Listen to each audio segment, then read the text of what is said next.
Bonjour et bienvenue. Je suis Isabelle Yann, graphiste depuis 2010 et maintenant étudiante au bac en enseignement des arts visuels et médiatiques à l'UQAM. Dans le cadre du cours de maîtrise Planification de l'enseignement des arts visuels et médiatiques, ou son petit nom AVM 8721, j'ai préparé des mini-tutoriels pour vous montrer comment refaire le projet de la carte collective des lieux historiques de Montréal avec vos élèves.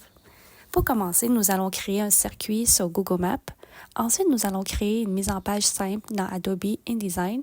Et pour terminer avec un petit peu de magie, nous allons rendre le PDF interactif en le modifiant dans le logiciel Acrobat Pro, simplement en ajoutant des liens et des boutons cliquables. Voilà, bonne écoute et c'est parti! Créer un circuit sur Google Maps. Premièrement, sur votre navigateur, tapez maps.google.com. Personnellement, je préfère utiliser mon ordinateur pour travailler. Vous pouvez aussi utiliser votre tablette ou téléphone si c'est plus simple pour vous. Cliquez sur l'icône en forme de flèche pour créer l'itinéraire. Entrez les deux adresses des deux premiers lieux. Le premier en haut, mettons on met musée, Redpath. Ensuite, un autre musée.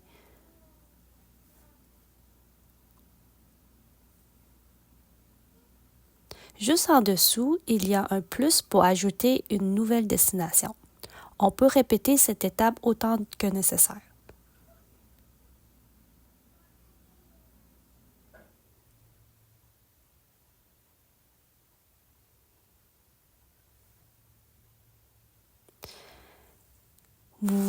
Si vous voulez modifier l'ordre des arrêts, il suffit de glisser l'icône vers le haut ou vers le bas. Vous pouvez aussi changer le mode de transport. En vélo, en auto, et y rajouter des options. Si vous voulez ajouter les lignes de métro, il faut aller ici, par-dessus l'icône satellite et cliquer sur l'icône pour les activer. Une fois que vous êtes satisfait de votre carte, il faut sauvegarder la carte. Il y a deux moyens. Cliquez sur l'icône des trois traits horizontaux à gauche de la page. Ensuite, sélectionnez « Imprimer » et sauvegarder en format PDF. Juste ici, en bas, on va sauvegarder en PDF. Vous pouvez aussi nommer votre carte. Et voilà.